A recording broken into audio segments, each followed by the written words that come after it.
Assalamualaikum. Good morning. Good morning. And what a good morning it is when we have something good to tell you. और अपनी जब जीत हो ना तो उसके बारे में बात करने में बड़ा ही ऐसी वैसी और वो भी बरसों बाद पाकिस्तान ने हमारी जो सीरीज हो रही है ऑस्ट्रेलिया के साथ जिसका बड़ा जबरदस्त हमें लगा था प्रोमो भी पहले T20 में ऑस्ट्रेलिया को 22 रन से हराया है 7 बरस बाद कैंगरूज को T20 इंटरनेशनल में शिकस्त दी है। बात सारी ये है और वो शिकस्त किसने दी? पाकिस्तान ने। तो मतलब दैट इज व्हाट काउंट्स ना। तो ग्रीन शर्ट्स ने जी 8 विकेट पर 169 रन्स बनाए और ऑस्ट्रेलियन टीम 8 विकेट पर 146 रन्स बना सकी ओनली। और ओपनर साइम अयूब की ऑल राउंडर कारकर्दगी जो थी वो काफी कमाल की रही। क्या थी भाई बताइए? 22 गेंदों पर उन्होंने 40 रन बनाए। ऑस्ट्रेलिया के 2 टॉप ऑर्डर बैटर्स की उन्होंने विकेटें हासिल की हैं। 3 मैचों की सीरीज में पाकिस्तान ने 1-0 की यूं बरतरी हासिल कर ली है। आपको क्या लग रहा है? Very good start.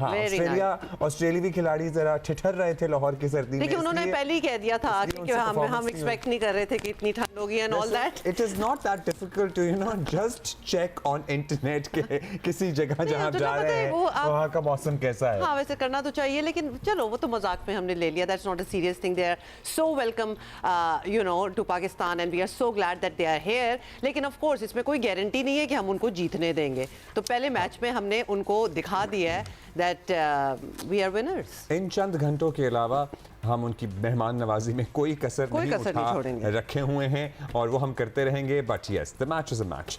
अच्छा जी, लाहौर का जो एपिसोड इंतहाई अनफॉर्चुनेट हुआ और उसके बाद जो इंतज़ामिया ने उसको कवर अप करने की एक भौंडी कोशिश की जिसपे वज़ीर आला मरियम नवाज ने कल जिस तरह की प्रेस कॉन्फ्रेंस तो नहीं थी, वो मीटिंग थी और जिस तरह उन्होंने गुफ्तगू की है वो लिटरली हर शहरी के दिल की ये भी आवाज़ थी। हाँ, वैसे ये भी थी। मतलब उन्होंने लिटरली अपना हवाला भी दिया, अपने एग्जांपल्स भी दिए कि अगर हमारे बच्चे जो बातें हम लिटरली अम्मियाँ बड़ी जज्बाती होती हैं, जो बातें अम्मियों के जहन में आ रही होती हैं, जो बातें हमारे घर वालों के जहन में आ रही होती हैं, जो बातें आवाम के जहन में आ रही होती हैं, और जिस तरह हमने भी वैसे कल परसों से हम भी यही बात कर रहे थे, उन्होंने अपने वज़ीर आला के मुंह से सुनी। तो ये लाहौर के मसरूफ़ तरीन इलाका जो है ना दाता दरबार, उसके करीब ये वाला वाक़या हुआ था। एक दफ़ा फिर से हम आपको याद दिला रहे हैं। सीवरेज लाइन में गिरकर माँ बच्ची की हलाकत ने पंजाब हुकूमत को हिलाकर रख दिया है और वाक़ई से पंजाब हुकूमत की गुड गवर्नेंस के दावों को कोई छोटा मोटा नहीं, काफ़ी बड़ा झटका पड़ा है। और कल अगर आप वो देख लेते ना, वो जो सारी गुफ्तगू हो रही थी तो पता चल रहा था कि इट हैज़ शेकन देम कि ये हुआ क्या है।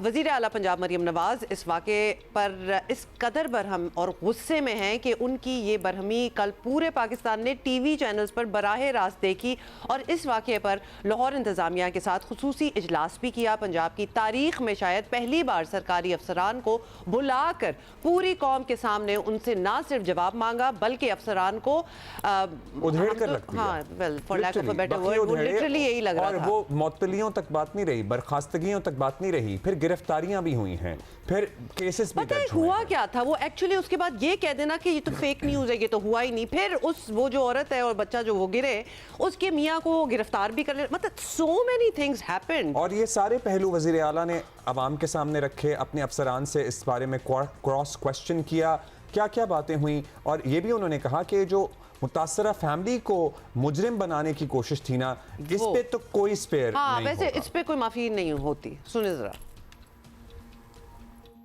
ये पंजाब है, यहाँ एक एक जान कीमती है, इंसान की नहीं जानवर की भी जान कीमती है। ये वो जगह नहीं है जहाँ पे खुदा ना खास्ता कोई गिर जाए मर जाए किसी को परवाह ना हो। यहाँ पे मैं भी जवाब दूं, यहाँ पे आप भी जवाब दें। और उसको बिल्कुल ट्विस्ट करने की कोशिश की कि जैसे वाकया ही नहीं हुआ। हर सतह पे हर लेवल पे क्रिमिनल नेग्लिजेंस हुई, बल्कि क्रिमिनल एपैथी हुई। एक तो वो औरत गिर गई, पहले कहा गया वो गिरी नहीं है, वहां से गुजर ही नहीं सकती, वो गुजर के 3 किलोमीटर आगे तक पहुंच गई और हम ये कह रहे थे कि वो गिरी नहीं। और उसके बाद उसके हस्बैंड को पकड़ के थाने ले गए, बजाय इसके कि उसके हस्बैंड के सर पे हाथ रखते कि हेलो हम तुम्हारे साथ खड़े, हम ढूंढते हैं उसको पकड़ के थाने ले गए और कह दिया कि उसके आपस के ताल्लुकात खराब। और नाम अज़मा बुखारी साहबा का आ रहा है। अज़मा बुखारी का कोई ताल्लुक नहीं है इस चीज से, इसलिए कि अज़मा बुखारी को जो इन्फॉर्मेशन हमें भी मिल रही थी, आप सबको मिल रही थी, वही इंफॉर्मेशन अज़मा बुखारी को भी मिल रही थी। और आप लोगों ने बिल्कुल इतने सर्टिट्यूड के साथ बात की कि जैसे हुआ ही यही है। देखें उनका गुस्सा मतलब ऐसा वैसा गुस्सा था कोई। वज़ीर आला ने माँ बेटी की हलाकत को कत्ल के मुतरादिफ करार देते हुए अफसरान के ज़मीर को वो झंझोड़ती रहीं, ये आपने सुन भी लिया है। और अफसरान से कहा कि आज आप लोगों को समझ आ जानी चाहिए कि मैं हर मीटिंग में क्यों कहती हूँ कि कोई मैन होल खुला ना हो, क्योंकि इसमें गरीब गिर कर मरता है। ये बड़ी उन्होंने एक एक्सप्लेनेशन दी, सुने ज़रा। चीफ सेक्रेटरी साहब, आज आपको शायद अंदाजा होगा कि इस मामले पे मैं इतनी सख्ती क्यों करती। पंजाब में तमाम डिस्ट्रिक्ट एडमिनिस्ट्रेशन के जितने भी मेरी मीटिंग्स होती हैं, हर चीज़ पे मेरा स्ट्रेस होता है हर मीटिंग के अंदर कि कोई मैन होल खुला ना रहे, क्योंकि मैन होल में कभी अमीर गिर के नहीं मरता, हमेशा गरीब लोग, सड़क पे चलने वाले लोग गिर के मरते हैं। और मैं, प्लीज़ अलाउ मी टू से, अगर वो मेरी बेटी होती या आप में से किसी की बेटी होती, मैं आपसे पूछती पूरा सिस्टम हिल के रह जाता या ना हिल के रह जाता। जिन्होंने उस जगह को खुला छोड़ा हुआ है उनके अपने घर में बच्चे नहीं। इतनी बड़ी मुजरिमाना गफलत, मुजरिमाना कहना भी इसको छोटी बात। अब ऐसे वाक़े के बाद मुअत्तलियाँ होना तो रिवायत रही है, लेकिन वज़ीर आला पंजाब ने इस पर इक्तफ़ा नहीं किया। मरीम नवाज़ ने तरक्याती काम के project director, manager, safety in charge और कंसल्टेंट समेत 6 अफसरान को न सिर्फ मुअत्तल करने बल्कि उन्हें फौरी गिरफ्तार करने का हुक्म भी दिया है। और ये भी कहा है कि अब उन्हें उम्र भर कोई नौकरी नहीं मिलनी चाहिए, ताकि पता लगे कि किसी इंसान की जान जाने की क्या गलती होती है। ये जो प्रोजेक्ट डायरेक्टर टीपा है जाहिद हुसैन और जो उस्मान बाबर है वासा से, इन दोनों को आप नौकरी से बर्खास्त करें और फॉरएवर, और उसके बाद इनको कोई नौकरी नहीं मिलनी चाहिए। इनको लगे पता कि इन्होंने कितनी बड़ी मुजरिमाना गफलत की। इन दोनों को भी अरेस्ट करें। प्रोजेक्ट मैनेजर है आईजी साहब, काइंडली नोट कर लीजिए, सीसीपीओ साहब, असगर सिंधु, उस्मान यासीन, दानियाल सेफ्टी इंचार्ज और अहमद नवाज, इन चारों को अरेस्ट करें और इनको नहीं छोड़ना, इनके ऊपर स्ट्रॉन्ग केस बनाएं। नेग्लिजेंस। कमिश्नर लाहौर आपका, डीसी लाहौर आपका, असिस्टेंट कमिश्नर आपका, वासा का, एलडीए का उतना ही कसूर है जितना किसी और का कसूर। मेन जगह पे कोई प्राइम एरिया शहर का, वहां पे काम हो रहा है और आप लोगों को ये भी पता नहीं है कि वो एम्पली सिक्योर किया हुआ है आम आवाम के लिए कि नहीं किया गया। 10 डिपार्टमेंट्स यहाँ पे बैठे हुए, जवाब एक के पास भी नहीं। वैसे असूलन तो मुझे कमिश्नर लाहौर, डीसी लाहौर और डीजी एलडीए को, इनको सज़ा तो आपको मिलनी चाहिए। और स्पेशली असिस्टेंट कमिश्नर जो 23 से यहाँ पे बैठे हुए हैं, उनको पता ही नहीं कि वहाँ पर कंस्ट्रक्शन साइट है। वैसे जब हम कहते हैं ना कि हम कराची में तो आए दिन ये हो रहा होता है और हम फौरी एक्शन की बात करते हैं ना, तो ये वो फौरी एक्शन होता है। Whether you agree with it और नॉट इज़ अनदर स्टोरी, लेकिन दिस इज़ द फौरी एक्शन दैट इज़ रिक्वायर्ड। अच्छा, और ट्रेजिक जो है ना वो भी बातें निकल रही हैं इस इंसिडेंट से, और ख़ास तौर पे जो आई विटनेसेस बता रहे हैं।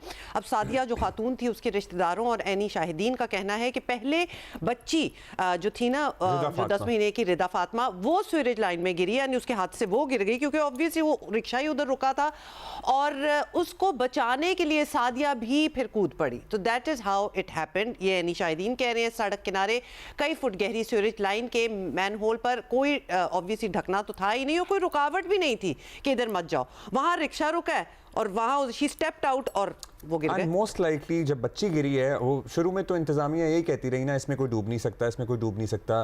वो अपनी बच्ची को बचाने के लिए, बच्ची तो 10 माह की उस पानी में डूब के आगे बह गई होगी ना, may be she just went in to rescue Maybe her there child. is not even a moment to think। मतलब किसी का बच्चा गिर जाए तो आप मतलब साइड पे खड़े होकर 10 मिनट सोचेंगे तो नहीं ना, वो कूद जाते हैं। डेड परहैप्स बिकॉज शाम का वक्त था, उसको पता भी नहीं था कि वो किस चीज में कूद रही है, उसको बस ये पता था कि मेरा बच्चा गिर गया है इसके अंदर। So that is so tragic and that is how it must have happened. सुने, मुझे मेरी बाजी ने फ़ोन किया, वो कह रही दाता साहब सलाम करने आए थे, तो वो ना इधर खाई थी तो रक्षा उन्होंने इधर साइड पे लगाया तो बच्ची उसकी गिर गई है खाई में, तो उसको बच्ची को बचाने के लिए उसने भी छलांग लगा ली। मेन हॉल के ऊपर ढक्कन नहीं थे रखे हुए इन्होंने, वो खुले थे, उसके अंदर गिरे हैं दोनों। जब ये माँ और बेटी जब उतरे हैं रिक्शे से, ये इधर ये ऐसे ही पड़ा हुआ था, चादर परली साइड पर पड़ी हुई थी, इधर अंधेरा था, लाइटें वगैरह कुछ भी नहीं किया हुआ इन्होंने। बेटी ऊपर गटर के ऊपर हुई है, पक्का बना हुआ था ना गटर, उसने समझा शायद फुटबॉल है, वो उस तरह ही ऊपर गई है, बेटी नीचे गिर गई, पीछे ही माँ ने छलांग लगा दिया उसको।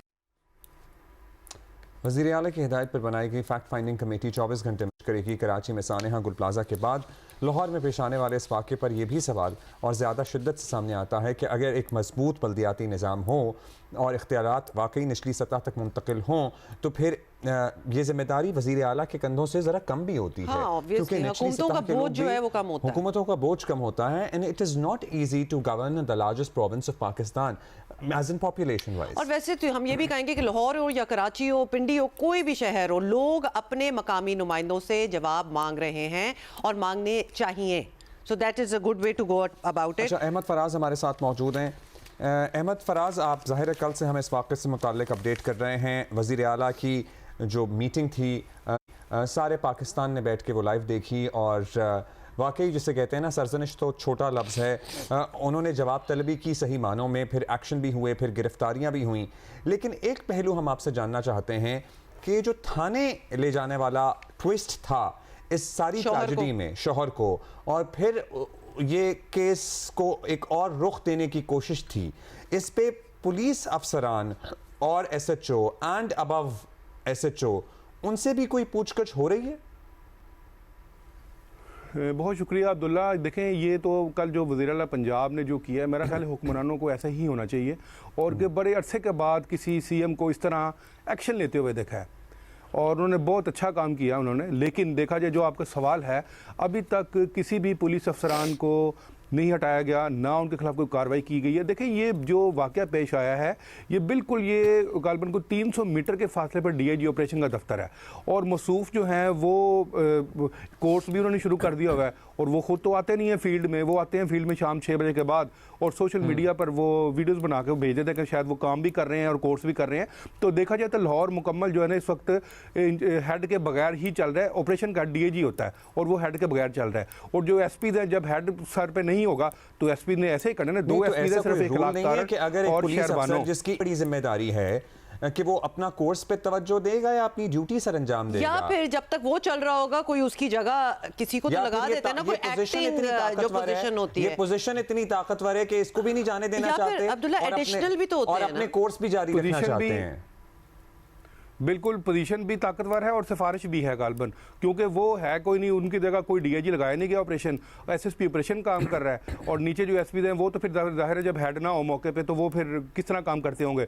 2 SP हैं, एक शहर बानो है, एक लाख तारड़ है। गालबन इन दोनों को काम करते देखा है, बाकी कोई अफसर ना को फ़ोन उठाता है, ना को उनको फील्ड में देखा जाता है। और ये SP सिटी जो थे जिनकी जिक्र कर रहे हैं, मेरी उस मुलजिम से, उस जो मुतासरा शख्स है, उससे मेरी बात हुई है उसके शोर से। उसने कहा जी ये दोनों जो थे SP और SHO उस पर तशद्दुद करते रहे, और उसको कहते हैं कि तुम ये मानो कि वो इस मैन होल में नहीं गिरी, तुमने उसको कत्ल किया है, और उसके बाद उन्होंने तशद्दुद का निशाना बनाया है। देखिए इसका जिम्मेदार कौन है? इसका जिम्मेदार आपसे ये भी पूछना है कि किसी ने कोई इस पे इंक्वायरी की या इन्वेस्टिगेशन की कि उनको क्यों लगा कि ये कत्ल कर रहा है अपनी बीवी और बच्चे को? मतलब क्या ऐसी वारदात, क्या बात हो गई थी उधर कि इनको यकीन हो गया कि इसी ने दिखा दिया होगा?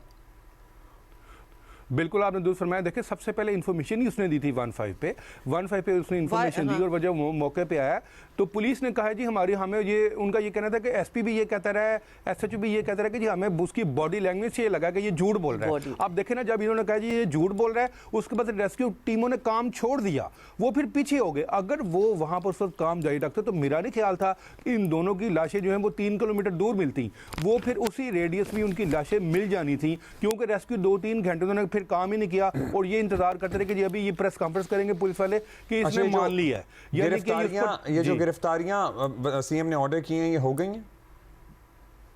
ये उनमें से 3 लोग जो हैं वो गिरफ्तार हुए हैं। DIG इन्वेस्टिगेशन जो है ज़ीशान रज़ा, उनसे हमारी बात हुई है। उनका ये कहना है कि 3 इसमें से जो मुलज़म हैं उनको गिरफ्तार कर लिया है और उनसे तफ्तीश की जा रही है, जबकि कुल 6 लोग हैं जिनमें से 3 को उन्होंने गिरफ्तार कर लिया और मुकदमा कल दर्ज कर लिया गया था। उस लड़के के वालिद की दरख्वास्त पर यह मुकदमा दर्ज किया गया है, दफ़ा 322, जिसमें हादसा भी लाहौर। बट जाहिर है अब जहाँ अफसरान, engineer, project manager, safety incharge, इन सब की गफलत और कोताही है, वहीं वज़ीर आला ने खुद भी इसको पॉइंट आउट किया कि जो ट्विस्ट देने की कोशिश की थी इसमें पुलिस इन्वॉल्व है। ये कितना पता है, दिल को थोड़ी सी तसल्ली होती है कि जो चीज़ आवाम को नज़र आ रही है कि यहाँ क्या हुआ होगा, वो आपके जो हेड हैं, जो वज़ीर आला है, वो भी उस बात की निशानदेही कर दें और कह दें। वो आपकी दिल की आवाज़ है ना। अच्छा जी, अभी हम आगे बढ़ेंगे। कल हमने बाय द वे आपको कराची में फायर स्टेशन जो है हेड ऑफिस का हाल दिखाया था, और उसके बाद जो हमें फीडबैक है, मतलब किसी नोबडी कुड बिलीव कि ये हमारे फायर स्टेशन का ये हाल है। तो आज सोचा ये गया कि एक और फायर स्टेशन है, लेट लेट्स सी कि शायद एक ही ख़राब हो और बाकी सारे सही काम कर रहे हो। ये सदर के इलाके में जहाँ ये वाक़या भी हुआ बाय द वे। यस, और अफजल नदीम डोगर साहब नुमाइंदा ख़ुसूसी जियो, उन्होंने ये एक रिपोर्ट बनाई है, लेट्स सी। ये है कराची बनने के बाद दूसरा फायर स्टेशन सदर फायर स्टेशन। जैसे कि आप देख रहे हैं, फायर ब्रिगेड स्टेशन 1937 में ये वजूद में आया था। ये 2 गाड़ियाँ यहाँ पर खड़ी होनी चाहिए और एक ये गाड़ी की जगह है और एक ये गाड़ी की जगह है। ये पुराने ज़माने में जब ये बना था, ये बॉक्स, ये देखें, ये तमाम इमरजेंसी सर्विस का, तमाम फायरमैन का जो सामान होता है वो यहाँ होना चाहिए। अब इसकी हालत ज़ार मेरे से ज़्यादा आप खुद देखें और उसका अंदाज़ा लगाएं। ये छत को देखें, ये बिल्कुल जो हमारे यहाँ मैंने जो गांव में देखा है, पुराने हमारे जो डेरे थे जहाँ पर खेतों पे काम होता है, वहाँ पर इस टाइप का ये सामान इस अंदाज से होता है, जो कभी भी कम से कम इस एमरजेंसी सर्विसेज के इदारे फायर ब्रिगेड में ऐसा नहीं होना चाहिए। ये बदहाली, इंतज़ामी मसाइल, ये देखें, ये जब क़याम हुआ था इदारे का, ये उस वक्त के पुरानी तर्ज के बाबा आदम के वक्त के ये स्विच बोर्ड, प्लस्तर उखड़ चुका, बिजली का निज़ाम, ब्रेकर्स तो लगे हैं। ये देखें, जो असल मसला है पानी, जो पानी की फराहमी कैसे होती है, आए आपको दिखाएं। ये है वो जगह, देखें, यहाँ से फायर टेंडर में पानी भरा जाता था, जो बहुत ज़बरदस्त निज़ाम अपने वक्त का था। ये ज़ेरे ज़मीन टैंक है। और नाज़रीन, ये क़याम पाकिस्तान के वक्त के 1937 के फायर ब्रिगेड में पानी भरने के लिए ये पंप, यहाँ की मोटर गायब। ये पानी लाइन से लेकर टैंक में भरा जाता है। ये देखें, किसी ज़माने में बड़ी आबोताब होगी इस पंपिंग स्टेशन की, इस जगह की। अब आप देख सकते हैं यहाँ पे निज़ाम वही पुराने button, automatic switch board, breaker, न जाने क्या कुछ दुनिया में आ चुका है, लेकिन यहाँ वही सब कुछ। शायद ये पायदार हो, मैं समझता हूँ, लेकिन हालत ज़ार देखें। ये एक फायर सेंटर है 28 में से कराची का एक फायर स्टेशन, और इंतहाई ये रेड जोन है कराची का।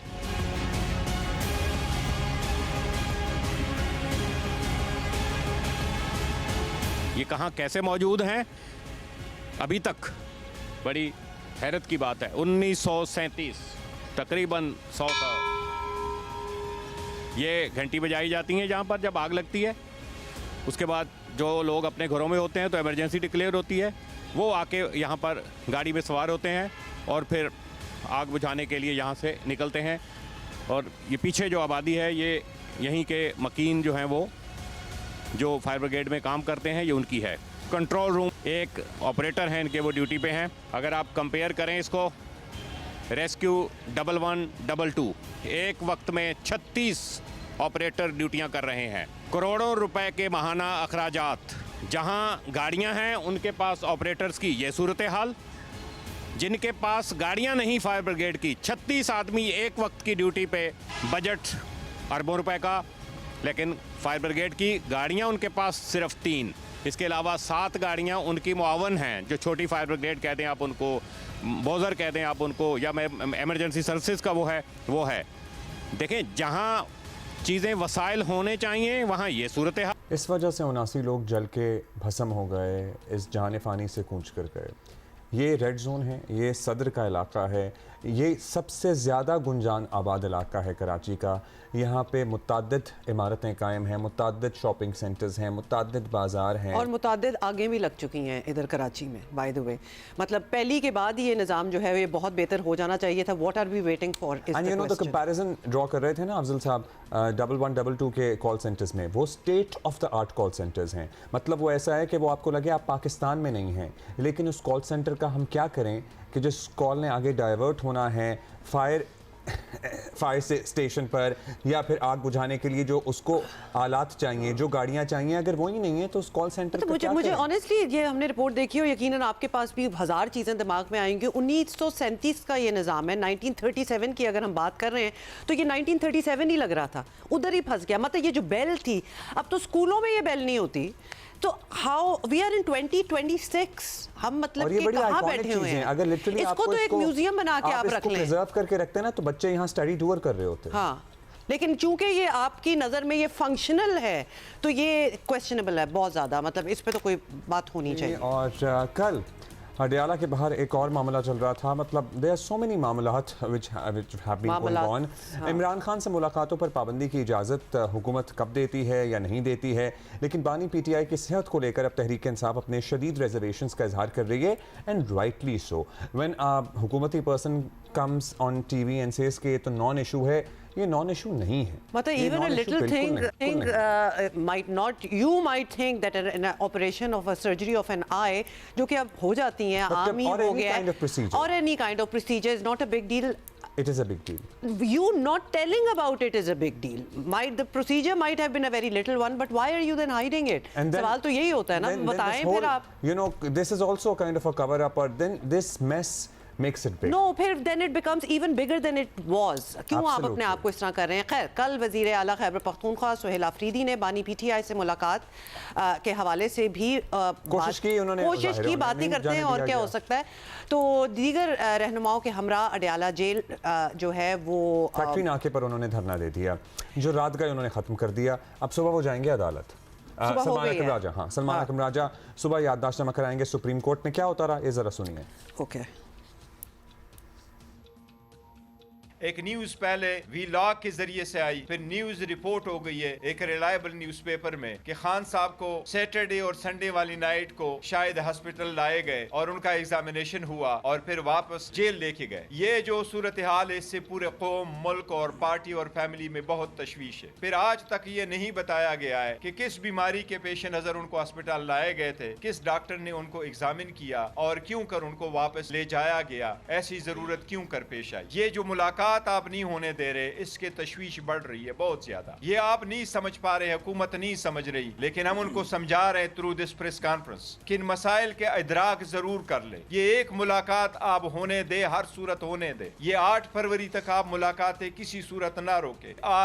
आज नहीं टू द लेटेस्ट कल फैमिली मेंबरान की मीटिंग हो जाए और खान साहब की सेहत के बारे में हमें तफसील से आगाह किया जाए। ये हमारा मुतालबा है और इस मुतालबे को आप तस्लीम कर ले। खान साहब के जो ज़ाती मालिज हैं, कोई उनका सियासत से ताल्लुक़ नहीं है। बारहा हम ये इल्तिजा कर चुके हैं, अदालतों में दरख्वास्तें दे चुके हैं कि उनके जो ज़ाती मालिजीन हैं शौकत खानम हस्पताल से, इसके अलावा उनके दांत के हवाले से स्पेशलिस्ट जो हैं, आँख के हवाले से जो स्पेशलिस्ट हैं, उनको देखने दिया जाए, मिलने दिया जाए, पर ये नहीं हो रहा। हमें सख्त तशवीश है उन खबरों पर जो इमरान खान साहब के हवाले से आई हैं, उनकी सेहत के हवाले से आई हैं।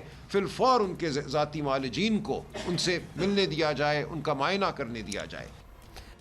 अच्छा, खान साहब की सेहत से मुतालिक जब ये सारी ऑब्वियसली बातें हो रही थी, कयासराइयाँ हो रही थी, ये जब अरूज पर पहुंची तो आखिरकार कल वफाकी वज़ीर इत्तलात ने बानी पीटीआई की पिम्स अस्पताल में चेकअप की तस्दीक कर दी और ये भी कहा कि वो बिल्कुल ठीक हैं और सेहतमंद हैं। और पहले बता देते, खैर क्या उनका कहना था, ये देखें। देखिए, जो आंखों के तिब्बी माहिरीन हैं उन्होंने उनका मुआयना किया अडियाला जेल के अंदर, जिसके बाद उन्होंने ये रेकमेंड किया कि एक मामूली तिब्बी कार्रवाई के लिए इनको पिम्स ले जाना ज़रूरी है। गुज़िश्ता हफ्ते की रात इन्हीं जो आंखों के डॉक्टर्स हैं, माहिरीन हैं, इनकी सिफारिश पे उनको पिम्स ले जाया गया और पिम्स में उनका आंखों का मज़ीद मुआयना हुआ, जिसके बाद तहरीरी तौर पे उनकी रजामंदी के बाद 20 मिनट की तिब्बी कार्रवाई हुई और उनको फिर वापस जो है वो अडियाला जेल ले जाया गया ज़रूरी हिदायत के साथ। दौराने तिब्बी कार्रवाई उनकी बिल्कुल वाइटल्स, हर चीज़ बड़ी स्टेबल थी। ही इज़ एब्सोल्युटली हेल्दी और तमाम जो कैदी होते हैं उनको जब कोई ऐसा मसला हो तो ये डॉक्टर्स तक रसाई और ये अवेलेबल होता है, तो ये बिल्कुल रूल्स के मुताबिक है और वो बिल्कुल सेहतमंद है। और जो सोशल मीडिया पे बातें हो रही हैं कि उनकी सेहत जो है वो बहुत सवीयर है, नहीं, आई थिंक बिल्कुल अल्हम्दुलिल्लाह he is absolutely fine, he is healthy. और जिस तरह मैंने कहा कि तिब्बी माहिरीन की राय थी कि उनको एक मामूली तिब्बी कार्रवाई के लिए पिन ले जाना ज़रूरी है और वो 20 मिनट में तिब्बी कार्रवाई पूरी करके उनकी रजामंदी के बाद उनको फिर वापस जो है वो अडियाला जिले जाया गया। ये हफ्ते की रात की बात है और वो बिल्कुल ठीक है और जब ये तिब्बी कार्रवाई हो रही थी उस दौरान भी वो बिल्कुल परफेक्टली फाइन। देखिए, हुकूमत जब जेल की बात करती है, जेल कवानीन की बात करती है, तो इस किस्म की जब भी किसी भी कैदी की सूरत हाल बनती है जहाँ उसे एक्सटर्नल मेडिकल असिस्टेंस या हेल्प की ज़रूरत हो तो उसकी फैमिली को बताया जाता है। ये भी मैनुअल्स का हिस्सा है, ये बाय द बुक है, ये बाय द बुक है। तो अगर ये नहीं बताया गया तो ये उसकी खिलाफ। हैदर शिराजी हमारे साथ मौजूद हैं, नुमाइंदे हैं हमारे इस्लामाबाद से, साथी हमें ज्वाइन कर रहे हैं। हैदर बताइएगा, अब रात को तो शफी जान साहब ने जियो के शाहजेब के प्रोग्राम में वहीं अडियाला से बाहर ज्वाइन इन किया, कितनी देर उसके बाद ये कैसे फैसला हुआ कि हाँ जी अभी धरना कॉल ऑफ कर रहे हैं, फिर वज़ीर आला चले गए पेशावर, और अब सुबह की क्या कार्रवाई एक्सपेक्टेड है? देखें, ये गुज़श्ता शब पाकिस्तान तहरीक इंसाफ की क़यादत ने यह फ़ैसला किया था कि वो अडियाला के बाहर इकट्ठे होंगे और वज़ीर आला सुहेल आफरीदी भी चूँकि मुलाकात के लिए आए थे, उनकी मुलाकात नहीं हुई, तो पार्टी के मरकज़ी कायदीन ने कहा कि वहाँ सुहेल आफरीदी और साथी एहतजाज करें और धरना दे दें। मेरे सोर्स ये बता रहे हैं कि पार्टी के वहाँ जो मौजूद रहनुमा थे वो नहीं चाहते थे कि वहाँ रुकें, लेकिन वो रात वहाँ थोड़ी देर तक रुके रहे। रात तकरीबन 1:30 बजे के करीब उन्होंने फिर मशावरत की और 2 बजे के करीब उन्होंने ये फ़ैसला किया कि वो वहाँ धरना ख़त्म करेंगे और उसके बाद सुप्रीम कोर्ट पहुँचेंगे, जहाँ तमाम मेंबरान कौमी और सूबाई असम्बली पहुँचेंगे और वो सुप्रीम कोर्ट में यादाश्त जमा करवाएंगे। लेकिन साथ ही अगर ये बात कीजिए, जिस तरह पार्टी के अकाउंट से सुहेल आफरीदी ने और इसके अलावा सलमान अकरम राजा ने ट्वीट करके यह जिक्र किया कि तमाम मेंबरान असम्बली पहुँचे, तो आखिरी वक्त जिस वक्त ये मुंतशिर हुए उस वक्त तकरीबन 20 या 25 टोटल अफराद वहाँ मौजूद थे और उसके बाद वो मुंतशिर हो गए। ये वज़ीर आला सुहेल आफरीदी के साथियों समेत तादाद में बता रहा हूँ, लेकिन चूँकि ये हसास मामला है साबिक़ वज़ीर आज़म का, तो वो उसके लिए ये अफराद का होना माने नहीं रखता। ये संजीदा मामला है, तो इस पर वो चाहते थे कि हुकूमत या वो बोर्ड जिसने ऑपरेट किया वो आकर कोई हमें बताए, प्रेस रिलीज़ के ज़रिए या किसी भी सूरत में आकर बताए कि हफ्ते की शब क्या हुआ, किसने ऑपरेट किया, इसके अलावा मेडिकल टीम कौन कौन सी थी, उन्हें जो दवाइयाँ दी गई या फिर उनको जो इंजेक्शन लगे वो किस हवाले से लगे। क्योंकि जिस वक्त सुहेल आफरीदी अडियाला जेल के बाहर बैठे थे तो उसी वक्त लाहौर में डॉक्टर आसिम और दीगर साथियों को कहा गया कि आप फौरी तौर पर अडियाला पहुंच जाएं, कि इस सूरत में अगर सुहेल आफरीदी नहीं मिल पाते तो सिर्फ डॉक्टर्स की टीम मिल जाए ताकि वो मुलाकात करे और आकर हमें बता दे, इतला दे दे कि डॉक्टर फैसल और उनकी टीम ये बड़ा जायज़ मुतालबा है। फिर क्या हुआ, मतलब डॉक्टर फैसल पहुंच गए, मुलाकात हुई? डॉक्टर्स की टीम शाम के बाद यहाँ अडियाला पहुँच चुकी थी। वो लाहौर से सफ़र करके जब पहुँचे तो वो इंतज़ार करते रहे और सलमान अकरम राजा ने कहा कि हमारे कुछ साथी बातचीत भी कर रहे हैं इस सिलसिले में, लेकिन मुलाकात ना हो सकी। मुतल्लका डॉक्टर जो पहुँचे थे उन्होंने हमें ये बताया कि अभी तक हम उनके ये कह सकते हैं कि आँख में कोई तकलीफ़ है, लेकिन हम उसकी तशख़ीस इस हवाले से नहीं कर सकते क्योंकि अभी तक वाज़े कुछ हमारे सामने मालूमात नहीं है। जब तक हम खुद नहीं मिलेंगे तो उस वक्त तक क्लियर पोजीशन नहीं बता सकते। जबकि ये डॉक्टर वही हैं जिन्होंने इससे कबल जियो न्यूज़ से गुफ्तगू करते हुए उस वक्त भी बताया था कि बानी के मुतल्लिक जब लोगों ने कहा कि बुशरा बीबी को जहर दिया गया और बहुत शदीद तकलीफ है, तो ये डॉक्टर गए और इन्होंने जब चेकअप किया तो इन्होंने आके जियो न्यूज़ के साथ गुफ्तगू करते हुए कहा था कि कोई ऐसी परेशानी नहीं है, कोई इस तरह से कोई सियासी बात नहीं करते, ये नहीं करते। वाकई बिल्कुल सच ही जैसे होता है उसी तरह ही बताते हैं। ये बताएं कि हैदर, ये जो आंख के प्रोसीजर की बात हो रही है उसकी कोई डिटेल है? कोई कैटरेक्ट की का कोई प्रोसीजर था क्या? Did he go under anaesthesia? मतलब इसकी कोई डिटेल है हमारे पास? कोई आई इन्फेक्शन है, क्या हुआ? देखिए, ये इस हवाले से जो दस्तयाब मालूमात हैं, क्योंकि हसास मामला बतौर साबिक़ वज़ीर आज़म के तौर पर हम देखेंगे तो इसलिए है, जब तक मुकम्मल मालूमात ना आए इस पर मैं कुछ बात नहीं कर सकता। लेकिन अलीमा ख़ान ने मुतअद्दिद मौक़ों पर कहा कि आँख में थोड़ा सा तकलीफ़ महसूस हुई और एन मुमकिन है कोई इन्फेक्शन भी हो। इसके अलावा उनके डॉक्टर भी कहते रहे कि वहाँ पे चूँकि माहौल ऐसा है उसकी वजह से और उम्र के हिसाब से बानी पीटीआई को ये इलाज होना चाहिए और ऐसे मौका पर जब प्रेस रिलीज़ या उनकी सेहत से मुतल्लिक या आँख से मुतल्लिक कुछ ऑफिशल्स ने जारी नहीं किया तो फिर हम कुछ बहस इस पे नहीं कर सकते कि क्या दस्तयाब मालूमात हैं, लेकिन उनके रहनुमा। अच्छा हैदर, आपका क्या प्लान है? अब ये याददाश्त लेके जाएंगे 10 बजे, उसके बाद किसी एहतजाज का इरादा भी है कि आज रात फिर अडियाला के सामने जमा होंगे या दिन में जमा होना शुरू हो जाएंगे? इन्होंने ज़ाहिर है अपने दीगर मेंबरान पार्लियामान को और लोगों को कॉल्स देना शुरू कर दी थी कल, but then they called off. अभी आज कोई है धरने एहतजाज का इरादा इनका? इनका आज ये इरादा है कि सुप्रीम कोर्ट पहुंचेंगे। सुप्रीम कोर्ट वज़ीर आला सुहेल आफरीदी और पार्टी की मरकजी क़यादत होगी, वहां पहुंचकर याददाश्त जमा करवाएगी। उन्होंने गुज़िश्ता शब ये लफ्ज़ इस्तेमाल किया था कि सुप्रीम कोर्ट के बाहर हम धरना दे देंगे। अडियाला के बाहर उस तरह का धरना नहीं हो सकता मुमकिन, और रास्तों में भी रुकावटें थी, तो उन्होंने कहा सुप्रीम कोर्ट के बाहर ही हम इकट्ठे होंगे। वहाँ धरने का लफ्ज़ पीटीआई के चंद रहनुमाओं ने इस्तेमाल किया, लेकिन सलमान अकरम राजा कह चुके हैं कि हम याददाश्त पेश करेंगे। अब क्लियर पोजीशन उसी वक्त वाज़े होगी जब सुहेल आफरीदी पहुंचेंगे और पार्टी के रहनुमा सुप्रीम कोर्ट के बाहर पहुंचेंगे, क्योंकि गुज़िश्ता शब भी वहां हमने देखा कि सनाउल्लाह मस्तीखेल और दीगर साथियों को वहां नाके पर ही रोक लिया गया था। ठीक है जी, शुक्रिया। बहुत शुक्रिया Haider Shirazi for keeping us updated on that.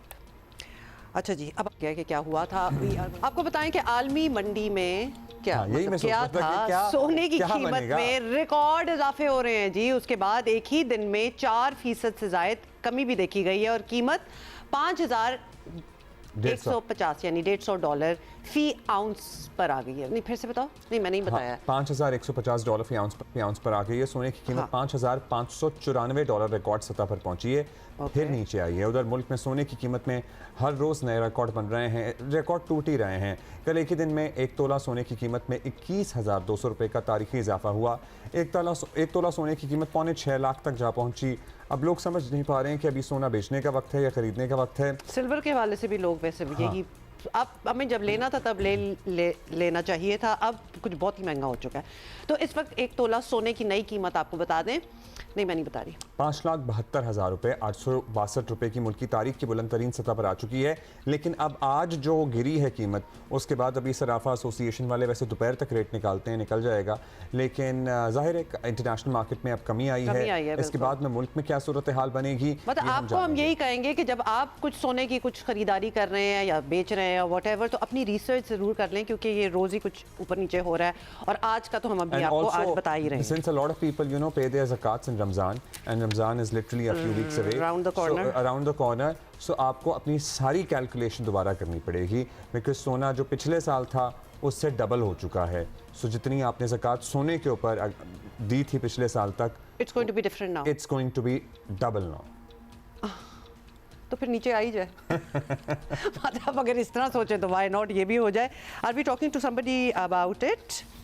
We should be talking to somebody about it. लेकिन जाहिर है दुनिया के आलमी मंजरनामे में जो सूरत हाल बन रही है, पर्टिकुलरली मशरिक़ वस्ता में आपको पता है अमरीकी बहरी बेड़े पहुंच चुके हैं, फिर ईरान की उभरती हुई सूरत हाल। दुनिया में जब भी कोई जंग होती है, अनसर्टनटी होती है, और ईरान पे अगर हमला होता है तो फिर तो तेल की कीमत भी बढ़ेंगी, लेकिन दुनिया में जब भी अनसर्टनटी होती है तो लोग एक सेफ हेवन की तरफ रुख करते हैं, और सोना is considered to be the safe haven. मतलब यू नो कंट्रीज़ की सतह पे इसमें बल्क बाइंग हो रही है, और अब से नहीं सालों से हो रही है। सालों से तो हो रही है, लेकिन वही बात है ना कि जब ज़रा नीचे हो तो फिर बाइंग होती है। और well we are nobody to advise you what to do, वो तो आप खुद ही देख लें। लेकिन इस पर काफ़ी चढ़ा हुआ है, कम भी हो गया बेशक, हम एक दिन की आपको बात बता रहे हैं, फिर भी बहुत ज़्यादा है। So your call whether you want to invest in it और नॉट। इसके अभी तो चलें वक्ती तौर पर कम हुआ है, इसने शायद पता नहीं कहाँ तक जाना है।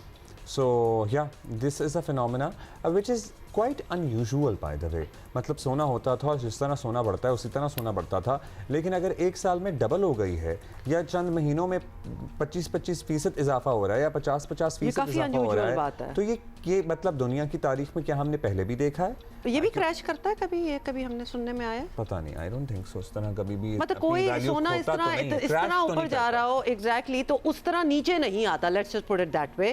थोड़ा बहुत ऊपर नीचे हो जाएगा, but back to where it started from वो नहीं होता। एक्चुअली रियाज से पूछते एक तो मुहर्रिकात बता दीजिए और दूसरा ये बताइएगा, आपकी ग्रिप है इस टॉपिक पे, दुनिया की तारीख में जितना इजाफा इस कम अरसे में इस मिनरल की कीमत में देखा गया है, क्या दुनिया की तारीख में सोना इतने मल्टीपल फोल्ड्स किसी इसी शॉर्ट पीरियड में बढ़ा है इससे पहले? जी बिल्कुल, 1980s में ये इजाफा देखा गया था, लेकिन फिर हम उसे परसेंटेज टर्म में देखते हैं तो उसके बाद ये आपको इजाफा है। इस महीने ये तकरीबन 26% बढ़ चुका है, तो तकरीबन 1,19,500 रुपए जो है वो इस जनवरी के महीने में बढ़ा है। अभी जनवरी के 2 दिन बाकी, आज का दिन और कल का दिन। लेकिन अब्दुल्ला, कल ये हुआ है कि न्यूयॉर्क के अंदर इसके अंदर थोड़ी सी सेलिंग आई है, पहली दफ़ा ऐसा हुआ है, वरना उससे पहले हम ये देख रहे थे कि बस वो एक ही डायरेक्शन में चल रहा है। और उसकी जो रीज़न है वो आपने बताया कि पॉलिटिकल टेंशन है, एआई की भी बहुत डिमांड है, आपकी सोलर पैनल की बहुत डिमांड है। नहीं तो एआई में हमें तो लगता है कि वो सिल्वर की डिमांड होती है, गोल्ड की भी होती है। और रियाज आंटी ये भी बता दें, और दूसरा ये कि आप ही से बात हो रही थी, इस महीना ये साल चढ़ा ही है, अभी तो हम जनवरी में ही हैं, तो हम उस वक्त बात कर रहे थे कि ये सोना जो है 5 लाख को छूने वाला है, तो अभी कुछ चंद हफ्तों में 6 लाख तक बात, हाँ 6 लाख तक बात पहुंच रही है। ये तो बहुत ही अनप्रेसिडेंटेड, मतलब इतनी तेजी से तो हमने ऊपर जाते हुए नहीं देखा। जी बिल्कुल, इसकी जो बुनियादी वजह है वो दुनिया पोलराइज हो रही है। इससे पहले जो भी एफर्ट्स होती रही हैं 1944 के बाद, अगर आप वो देखें तो उसमें पूरी दुनिया इकट्ठी थी और सब लोग, यूरोप, अमेरिका, बाकी जो दुनिया है वो सब मिल के काम करते थे। अगर कोई प्रॉब्लम होता था तो उसको सॉल्व करने की कोशिश करते थे। आप ERM बैंड ले लें, आप अगर गोल्ड को जो अबैंडन किया गया था 1971 में सदर निक्सन की तरफ से, आप वो सारे दौर देख लें तो सब एक कंसर्टेड एफर्ट होती थी। इस दफा ऐसा लगता है कि फ्रेगमेंटेशन है, दुनिया जो है वो डॉलर को। ये बता दीजिए यानी कि कल जो कमी आई है उसका असर हमारी मकामी मार्केट में, मतलब 5.25 से कितना नीचे आ जाएगा? 5.5 हो जाएगा या 5.25 हो जाएगा? जी बिल्कुल, अराउंड 5.5 के करीब होना चाहिए, लेकिन वो डिपेंड करता है। देखिए ये मार्क टू मार्केट करते हैं, और जब वो मार्क टू मार्केट करेंगे तकरीबन 1 बजे के करीब, तो होगा ये कि उस वक्त तक भी सोने की कीमत में मूव करना है। तो उस वक्त क्या किस रेट पे वो मार्क टू मार्केट करते हैं, उस वक्त तक सोने की प्राइस बाउंस बैक कर जाती है अगर, तो फिर हमें शायद वो कमी नजर ना आए। लेकिन इस वक्त जो कमी है तकरीबन 5% के करीब है, तो यू आर वेरी राइट, तकरीबन 5.5 के या शायद उससे भी नीचे हम कहीं पे बैठे होंगे। जी चलिए, शुक्रिया Riyaz, thank you. Thank you Riyaz एंडी। Okay, there you have the information. Make up your mind. And you know, at your own risk, decide for your investments. Yeah, you have to do your own research. Research करके करें। गुज़श्ता घंटे हमने पहले ही आपको बता दिया था कि पाकिस्तान ने ऑस्ट्रेलिया के खिलाफ T20 सीरीज़ का आगाज़ फतह के साथ किया है। 7 साल बाद ऑस्ट्रेलिया को हमने शिकस्त दी है, 22 रन से शिकस्त दी है। हमारी as a group, as a unit हमारी कारकर्दगी अच्छी रही। 3 मैचेस की सीरीज में जी पाकिस्तान ने 1-0 की बढ़तरी ऑलरेडी हासिल कर लिया। बड़ा ही अच्छी तसल्ली हो जाती है अगर पहला मैच तो आप जीत ही लो और उसके बाद दूसरा तीसरा भी जीतो, लेकिन पहला ज़रूरी है। तो साइम अयूब ने जी एक ज़बरदस्त किस्म की उनकी परफॉर्मेंस रही। 22 गेंदों पर 40 रन बनाए और कैंगरूज के 2 टॉप ऑर्डर बैटर्स की विकेटें भी उड़ा ले गए। और पाकिस्तान ने पहले बैटिंग करते हुए 8 विकेट पर 168 रन्स बनाए और जवाब में ऑस्ट्रेलियन टीम जो थी वो 146 पे बस इतने ही रन बना सकी। 146 पर आउट हो गई। 3 मैचों की सीरीज में यूं हमने बढ़तरी भी हासिल की है और अगला मैच होगा ऑन दिस सैटरडे, कल, टुमारो। यस, सोसिकू है हमारे साथ, तो उनसे बात कर लेते हैं। और तो are you guys watching it by the way? मतलब मौसम भी बड़ा ज़बरदस्त है, लाहौर का सर्दी है, लेकिन यही तो सारी बात है। और लाहौरी का अंदर बैठते हैं तो ये मैचेस ज़रूर देखने जाएं। और जो भी आता है ना, for ever team, which ever team comes to Pakistan, we must support in principle, लेकिन हराना भी ज़रूरी है उनको। तो ये नहीं कि मतलब इस सपोर्ट में उनकी जीत भी हो जाए। ये कुछ क्लिप्स फ्रॉम yesterday.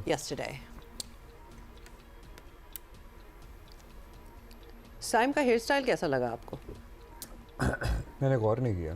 नहीं, इतनी ऐसी लट्टें आगे आई हुई थी, आपने कैसे मिस कर दिया? नहीं, मैंने वाकई गौर नहीं किया। दोबारा मैंने नहीं तवज्जो दी कि साइम का हेयर स्टाइल। वापस नहीं जी, हम साइम के हेयर स्टाइल पे तवज्जो देंगे क्योंकि अब तो जीत ही गए ना, तो और कुछ बात कर लेते। वो पीछे नाइस पफ, नो? हाँ, पफ इसने हाथ से बनाया है, मतलब कोई। Alright, okay. अबरार ने बाल छोटे कराए हैं, आई बिलीव, बहुत छोटे, ज़्यादा छोटे। If your performance is great, if you're doing a good job, then go ahead with the styles and the fashions. In fact, वो ऐड ही करेगा आपकी पर्सनैलिटी को, लेकिन फिर परफॉर्मेंस आपकी जो मैदान में होनी चाहिए ना, वो बड़ी कम्पिटिटिव होनी चाहिए. It has to match. Sikandar, as a unit हमारी अच्छी परफॉर्मेंस लगी हमें तो, लेकिन आप एक्सपर्ट हैं, ज़रा बताइए what are your takeaways from the yesterday's match? कल हम लोग जो है ना, इस जब श्रीलंका जाएंगे तो हम हैवीली स्पिनर्स के ऊपर डिपेंड करेंगे, और कल हमारे स्पिनर्स ने बहुत अच्छी बॉलिंग की, और मुझे सबसे ज़्यादा खुशी आगा की कप्तानी पे हुई है कि कल उसने ना 6 बॉलर्स आजमाए. अगर आपको याद हो, जब हम श्रीलंका में खेले थे तो उसने साइम से बॉलिंग ही नहीं कराई थी, तो मैं बार बार कह रहा था कि साइम से बॉलिंग क्यों नहीं करा रहे आप. तो कल उसने साइम से भी बॉल करा दी, शादाब से भी, इब्रार से भी, नवाज से भी. तो पाकिस्तान ने अपने सारे बॉलर्स को ट्राई कर लिया. That was a good sign. ये तो सबसे अच्छी बात हुई. और हमें बस एक बात का जरूर ख्याल रखना चाहिए कि ऑस्ट्रेलियंस जो हैं वो पूरी टीम के साथ नहीं आए, मगर it's a very good sign. एक कॉन्फिडेंस बूस्टर होता है जब आप कोई मैच वर्ल्ड कप से पहले इस तरह का इंपॉर्टेंट टूर्नामेंट आ रहा हो और आप इस तरह जीतें, तो बहुत अच्छा था. अब जो देख रहा है ये है कि कहीं बाबर नाराज तो नहीं हुए, उनको नंबर 4 पे भेज दिया. बहुत अरसे के बाद वो खेले, तो अभी भी हमारे पास ये भी एक फैक्टर है ये बीच के अंदर कि क्या बाबर रेगुलर बेसिस पे 4 पे खेलेंगे. और वैसे सिकंदर, हम ये बात क्यों कर रहे हैं कि क्योंकि अब हमें कोई इंडिकेशन तो नहीं मिली ना कि वो नाराज टाइप हो, और after all its team effort, और जो जहाँ प्लेसमेंट जिसकी होती है, बनती है एट दैट मोमेंट, वो उधर ही होंगे. बिल्कुल आप सही कह रही हो कि बहुत जैसे प्लेयर को जो टीम चाहती है कि जिस तरह वो यूटिलाइज करें, उसको उसी तरह यूटिलाइज करना चाहिए. मगर पिछले दिनों जो ऑस्ट्रेलिया में 2 ऐसे वाकयात हो गए कि एक जगह उन्होंने स्मिथ ने सिंगल नहीं लिया था तो बहुत नाराज हो गए थे, फिर उनको ड्रॉप कर दिया गया था, उनको कह दिया गया था कि हम आपको नहीं खिला रहे. तो वो उनके जो फैन थे वो सारे कूद पड़े थे और उन्होंने काफ़ी खिंचाई की थी. तो आपकी जो बात है वो बिल्कुल सही है कि एज पर रिक्वायरमेंट, मगर बाबर का एक स्टेटस है, उस स्टेटस के हिसाब से वो वुमेन 1 डाउन खेलते थे या ओपन करते थे. अब उसको उनको जो नीचे लेकर आए तो क्या इतनी उनकी जरूरत वहां पड़ेगी? इसलिए कि देखें, हमने 10 ओवर में 92 किए थे, उसमें ऑब्वियसली पावर ओवर्स के शामिल था, पावर प्ले, मगर उसके बाद एकदम से रन गिरे हैं. 76 के अगले 10 ओवर के अंदर उसमें हमने 5-6 विकेटें भी लूज कर दी. तो ये एक चीज नजर आ रही है कि बाबर क्या उस हिसाब से खेल लेंगे जब पहली बैटिंग होगी. सेकंड बैटिंग में तो मैं कहता हूं कि वो बहुत आइडियल होंगे कि रन चेस कर रहे हो तो एक तरफ ब्लॉक कर दें, और वो जिस तरह के उन्होंने 2 मैच वहां पर जिताए.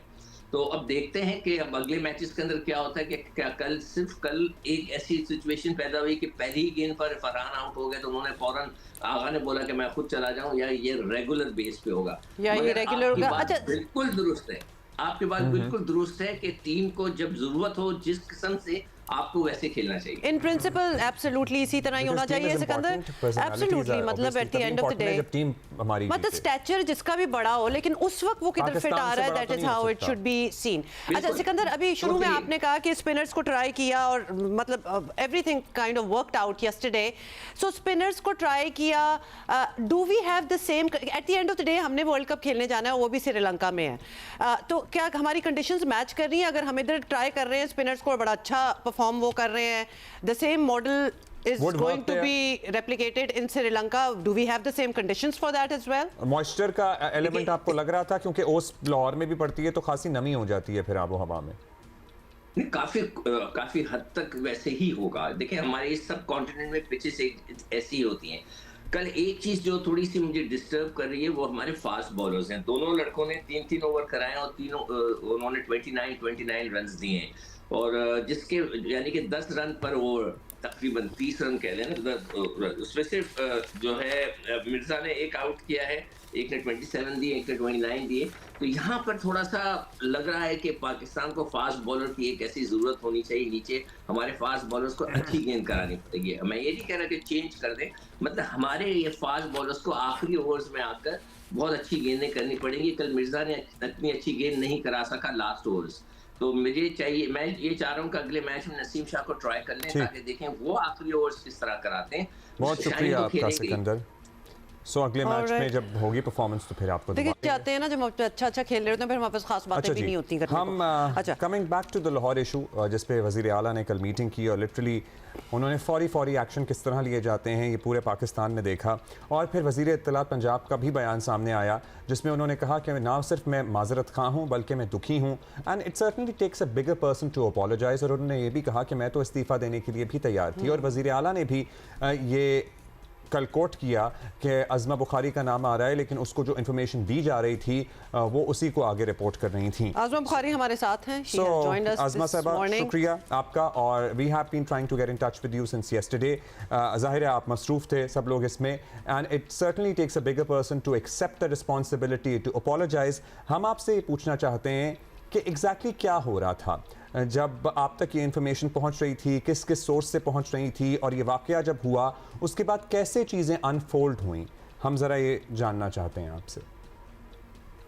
बहुत शुक्रिया अब्दुल्ला एंड हुमा। पहले तो ये है कि जो आप कल से कह रहे हैं कि आप मुझे ढूंढ रहे थे, हम चीफ मिनिस्टर साहबा के साथ भक्कर गए थे।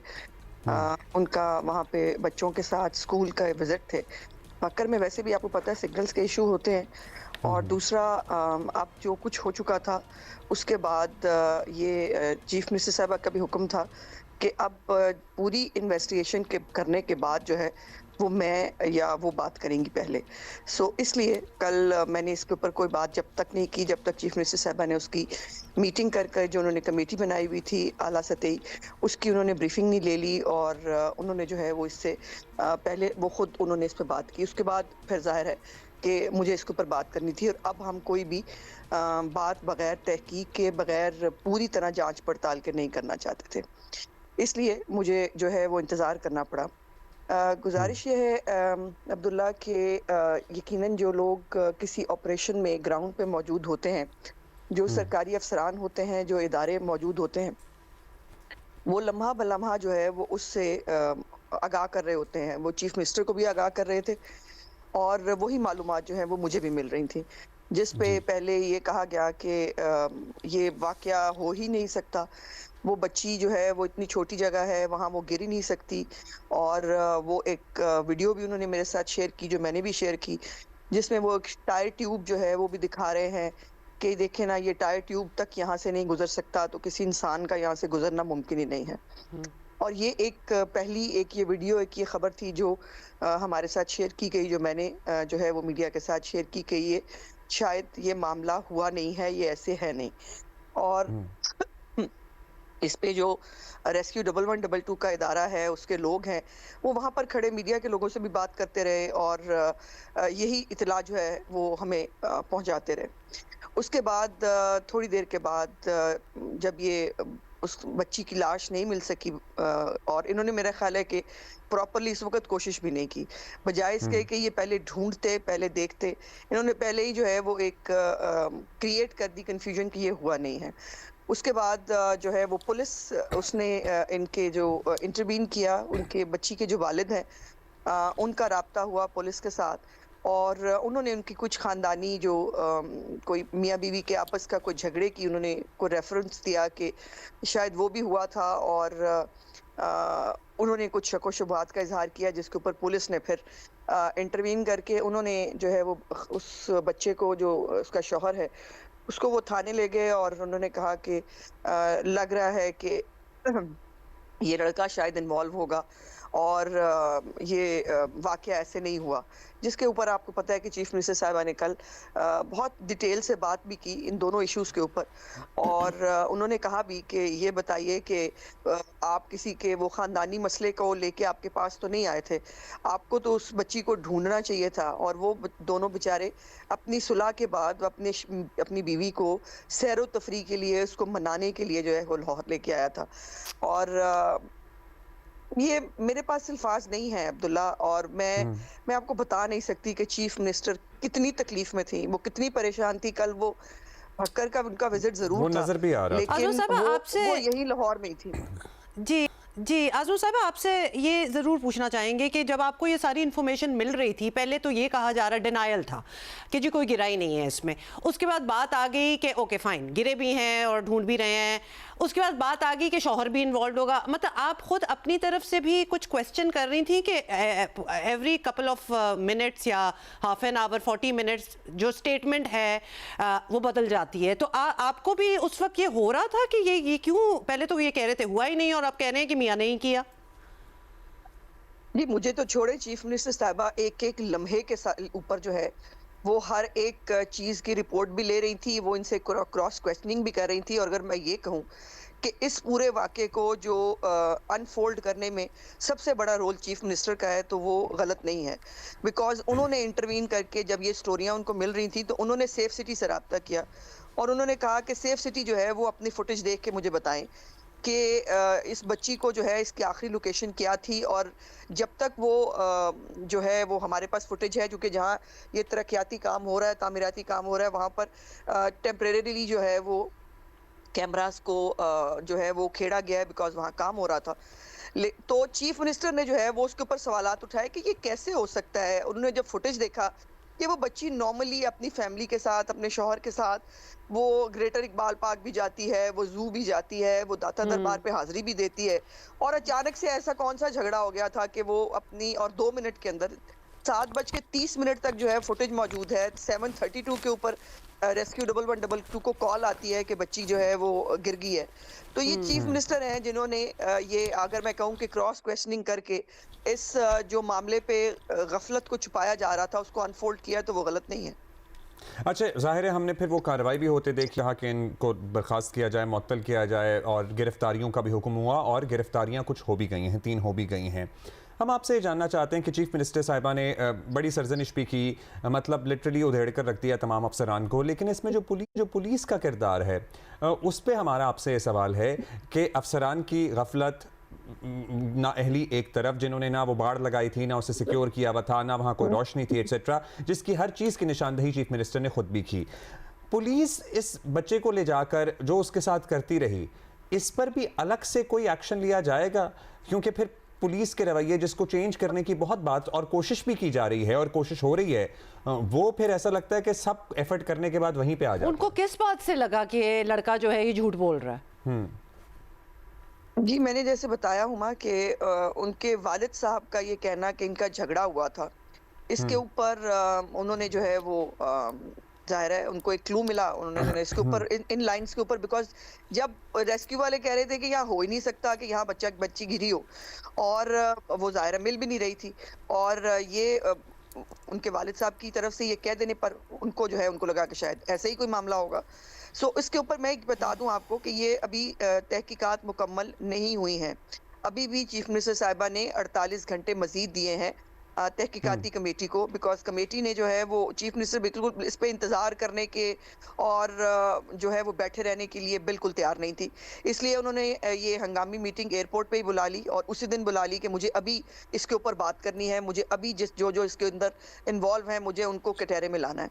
सो उन्होंने 48 घंटे मजीद मांगे हैं। कुछ सवालात उनके अभी कमेटी के पास वो थे, जिसमें ये पार्किंग जो है ये किसने बनाई थी, ये पार्किंग कहाँ से आई है, और ये जो बाकी रोल है जिसमें पुलिस भी शामिल है, ये सब कुछ, उसके ऊपर भी जो है उन्होंने 48 आवर्स मांगे थे चीफ मिनिस्टर साहिबा से। तो उन्होंने कहा कि बिल्कुल आप ले लें, और 48 आवर्स बाद हम दोबारा बैठेंगे और बैठकर जो है वो इसको देखेंगे। मैं एक बात देखिए, एक तो इस वक्त ना मैं कोई कोई सियासी बात करना चाहती हूँ, ना इस वक्त मैं कोई इंफॉर्मेशन मिनिस्टर के तौर पे बात करना चाहती हूँ।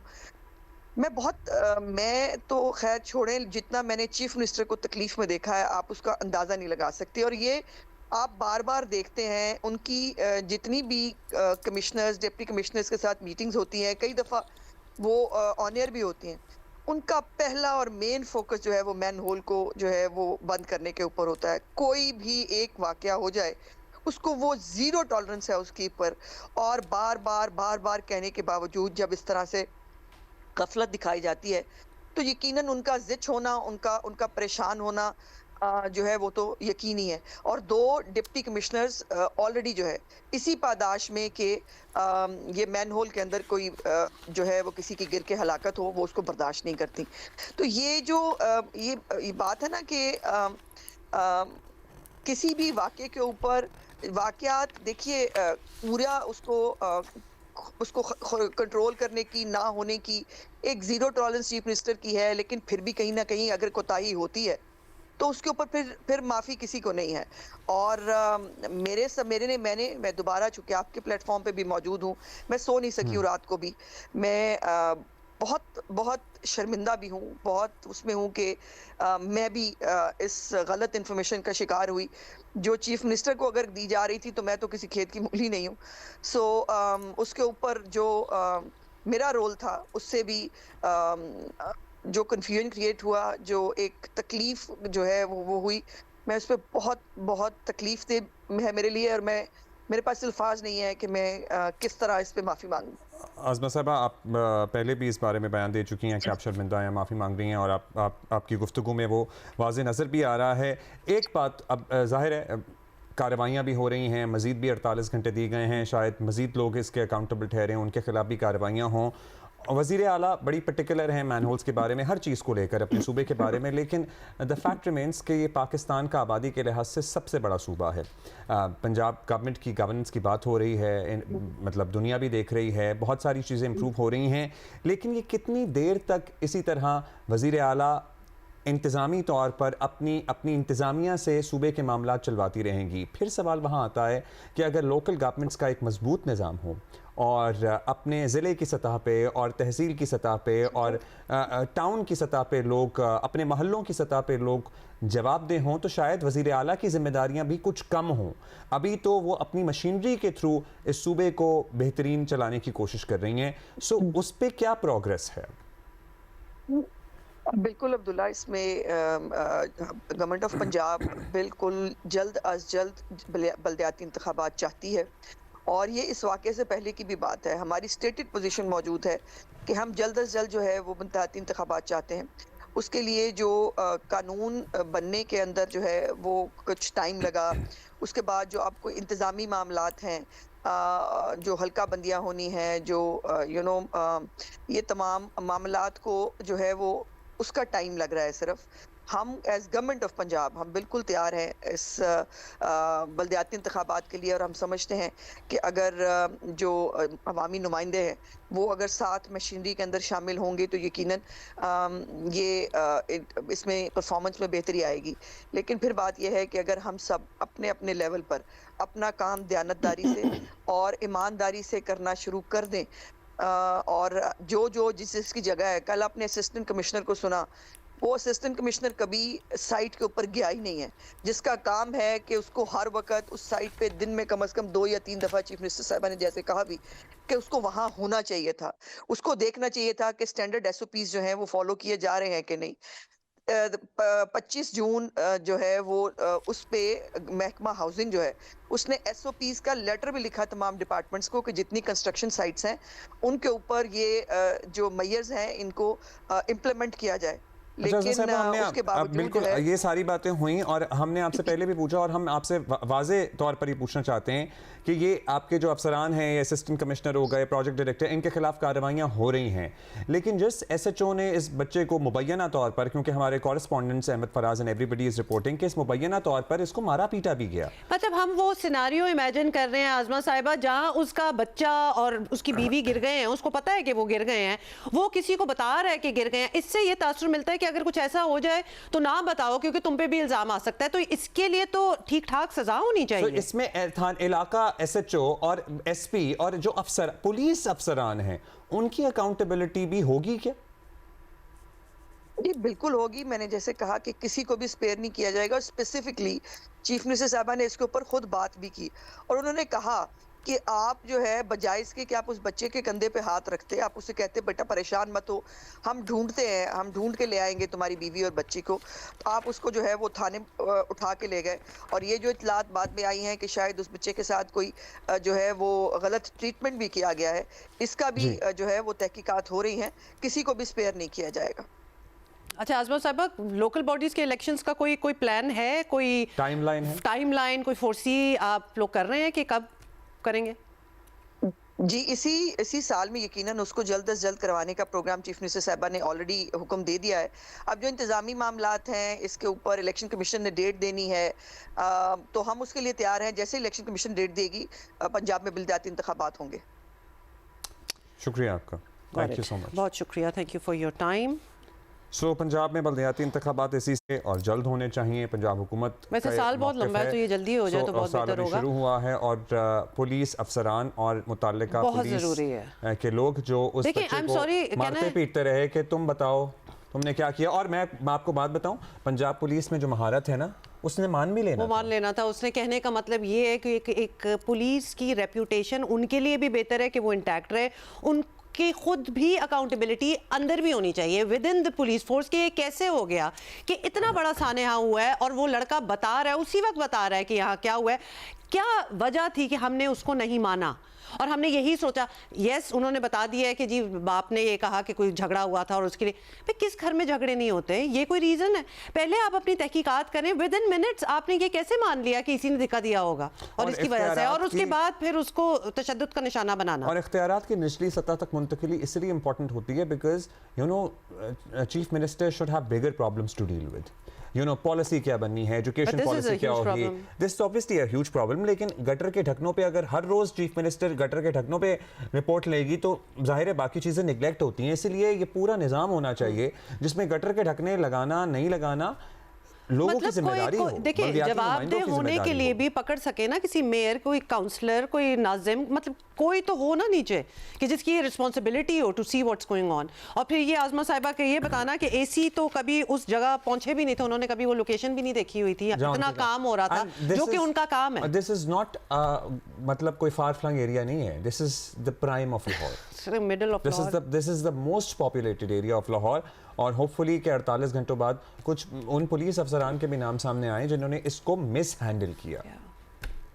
Okay, so we were talking about cricket earlier और अब हम दोबारा बात करेंगे। इसलिए बात करेंगे क्योंकि कल एक और मैच है ना। अभी तो हम कल की बात कर रहे थे, तो अब हम कल की बात करें। तो उर्दू में ये कल क्यों आने है? वाले कल की बात करेंगे, गुज़श्ता कल की हमने बात कर ली है। सोहेल कोई चेंजेस हम देख रहे हैं कल वाले मैच में?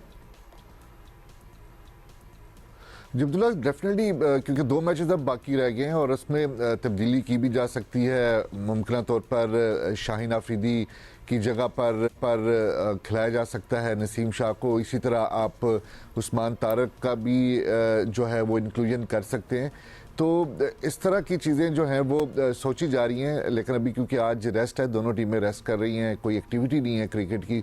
और जैसा कि अंडर प्रिपेयर्ड पिच लग रही है, आपने एडम जाम्पा की भी गुफ्तगू सुनी होगी और उस पर भी उन्होंने कहा कि बड़ा सरप्राइज़ हुए वो इस तरह की पिच देख के कि 10वें ओवर के बाद उसने स्पिन करना शुरू कर दिया था। तो माइंडसेट यही है कि जिससे एक्सपेक्ट किया जा रहा है कि श्रीलंका में पिचेस होंगी, उसी को मद्देनज़र रखते हुए ये पिचेस जो हैं 3 T20 मैचेस की वो तैयार की गई हैं। तो डोमिनेट जो होगा वो स्पिन अटैक ही होगा पाकिस्तान का, और स्पिनर के साथ ही अटैक करेगा ऑस्ट्रेलिया के साथ। लेकिन उसमें थोड़ी सी चेंजेस हो सकते हैं प्लेइंग 11 में जो कि कल मैच खेला जाएगा। जैसे कि कुछ अगर आप शेयर कर सकें। जी, मैंने जैसे बताया कि जिस तरह शाहीन आफरीदी है, उनकी जगह पर आप नसीम शाह का वो सोच रहे हैं। और ये भी एक है कि जी पहले आप सीरीज़ अपने नाम करें और तीसरे T20 मैच के जो कि संडे को खेला जाएगा, back to back 2 T20 matches हैं, उसमें 3 से 4 चेंजेस कर ली जाएँ। और जो बेंच पे बैठे होंगे वो चारों के चारों खिलाड़ी जिसमें ख्वाजा नाफी हैं, नसीम शाह हैं, उस्मान तारक हैं, उनको खिला लिया जाए। तो पहला तो यही है एक जो ज़्यादातर लोग सोच रहे हैं मैनेजमेंट में, वो यही है कि सीरीज़ जो है वो बड़ी एक सीरीज़ है ऑस्ट्रेलिया के खिलाफ। अगर आप सीरीज़ जीते हैं तो बहुत बड़ी बात होगी। सोहेल इमरान हमारे साथ हैं, नुमाइंदा जियो न्यूज़, और we are talking about cricket and changes की बात हो रही थी। सोहेल, ये अच्छी आपने जो बात की थी ना कि शायद चूंकि कल सेकंड है और सीरीज ऑफ 3 मैचेस है, तो उस लेवल के चेंजेस कल में नहीं होने चाहिए, क्योंकि yesterday's win was so good कि हमें ऐसा लगा कि यही सेटअप जो है it's working well for us. But of course हमें ट्राई करने हैं और कॉम्बिनेशंस, तो उसके लिए थर्ड मैच बेहतरीन होगा। जी वह बिल्कुल ऐसे ही है, क्योंकि मैनेजमेंट का यही कहना है। लेकिन सबसे पॉइंट जो उनका कंसर्न है, इससे पहले भी शायद आपने बात की होगी अपने शो में, जो पाकिस्तान का जो इस तरह का बैटिंग आर्डर कल था उसके ऊपर खासी जो है वो बातें हो रही हैं। जैसा बाबर आजम स्लो डाउन हुए, उसी तरह उस्मान खान थे। ये जो पॉइंट ऑफ कंसर्न है ना पाकिस्तान का, वो मिडिल ऑर्डर आ रहा है इस वक्त। बाकी स्पिन अटैक के हवाले से तो वो बिल्कुल पैक्ड है। आपके पास वैरायटी है स्पिन अटैक में, आपके पास इब्रार हैं, उस्मान तारिक हैं, इसी तरह शादाब हैं, नवाज हैं, साइम अयूब जो है वो एक मरतबा फिर इन पिचेस के ऊपर खासी अच्छी बॉलिंग की थी उन्होंने कल भी, और आगे भी उनके ऊपर डिपेंड किया जाएगा। अभी सलमान आगा ने बॉलिंग करनी है। सबसे ज़्यादा पॉइंट ऑफ कंसर्न जो है वो आपका शाहीन अफरीदी का उस तरह। मुझे बता दीजिए कि आज जुमा है, ये बताया गया था कि जुमे या पीर को फैसला हो जाएगा। वर्ल्ड कप के हवाले से पाकिस्तान ने कुछ फैसले करने हैं, आपको पता है। कुछ मैचेस के बायकॉट की भी बात हो रही थी, फिर जाएंगे तो सही, होपफुली बाकी भी कुछ मामलात हैं। आज हम क्या एक्सपेक्ट करें, और कोई खबर मिल रही है आपको कि पाकिस्तान का क्या फ़ैसला हो सकता है मौजूदा हालात को मद्देनज़र रखते हुए? जी तो ये एक ऐसा सवाल है जो न सिर्फ आपने पूछा है, बल्कि पूरी दुनिया से इसके ऊपर न सिर्फ आर्टिकल्स लिखे जा रहे हैं, बल्कि मुझे खुद अभी मैं यहाँ आने से पहले भी मुझे बांग्लादेश से 2 लोगों ने और एक इंडिया से पूछा कि जी कितने बजे तक आ जाएगा। जहाँ तक मेरी अंडरस्टैंडिंग है, जो मुझे लग रहा है आज मुश्किल है कि इस हवाले से कि पाकिस्तान की हुकूमत की तरफ से या पाकिस्तान क्रिकेट बोर्ड की जानब से इसके ऊपर कोई फ़ैसला आ सके, या ये कह दिया जाए कि जी हम ट्रैवल कर रहे हैं। कई एक ऑप्शंस हैं, ज़ेर गौर हैं।